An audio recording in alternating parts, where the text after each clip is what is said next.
Asia Europe পেরিয়ে Gen Z বিক্ষোভের ঢেউ এবার আছড়ে পড়েছে আফ্রিকায়। সরকার বিরোধী বিক্ষোভে উত্তাল হয়ে উঠেছে দ্বীপরাষ্ট্র মাদাগাস্কার।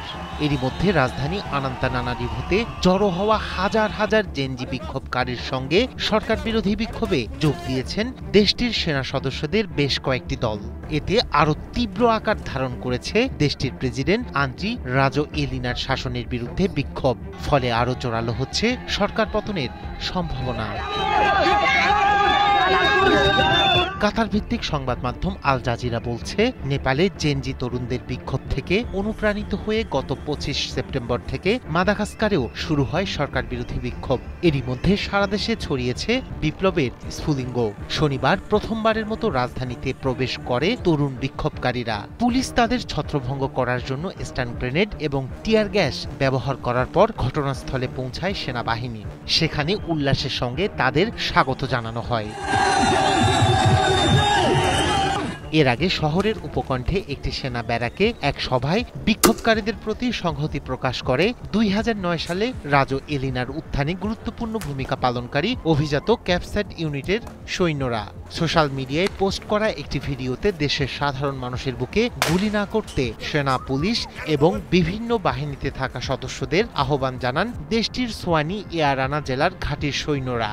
বিমানবন্দরে সৈন্যদেরও সব বিমান উড্ডয়ন বন্ধ করার আহ্বান জানান তারা। এছাড়া ঊর্ধ্বতনদের আদেশ অমান্য করে অন্যান্য ক্যাম্পে থাকা সৈন্যদের গুলি করার আদেশ প্রত্যাখ্যান করার আহ্বানও জানানো হয়। শনিবারের এই বিক্ষোভ কয়েকদিনের মধ্যে সবচেয়ে বড়।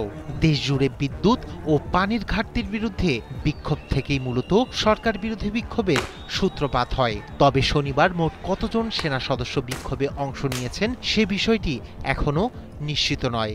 এদিকে সৈন্যদের শান্ত থাকার আহ্বান জানিয়েছেন সশস্ত্র বাহিনীর নবনিযুক্ত মন্ত্রী। এর আগে বৃহস্পতিবার নিরাপত্তা বাহিনী কাঁদানে গ্যাস, রাবার বুলেট এবং সাজোয়াজান ব্যবহার করে বিক্ষোভকারীদের ছত্রভঙ্গ করার সময় বেশ কয়েকজন আহত হন। মাদাগাস্কার সরকারকে অপ্রয়োজনীয় বল প্রয়োগ থেকে বিরত থাকতে এবং অবাধ সংগঠন ও শান্তিপূর্ণ সমাবেশের অধিকার সমুন্নত রাখার আহ্বান জানিয়েছে জাতিসংঘ।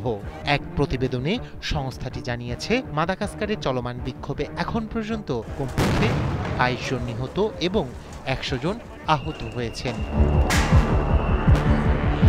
রায়হান কবির শুভ্র, ৭১।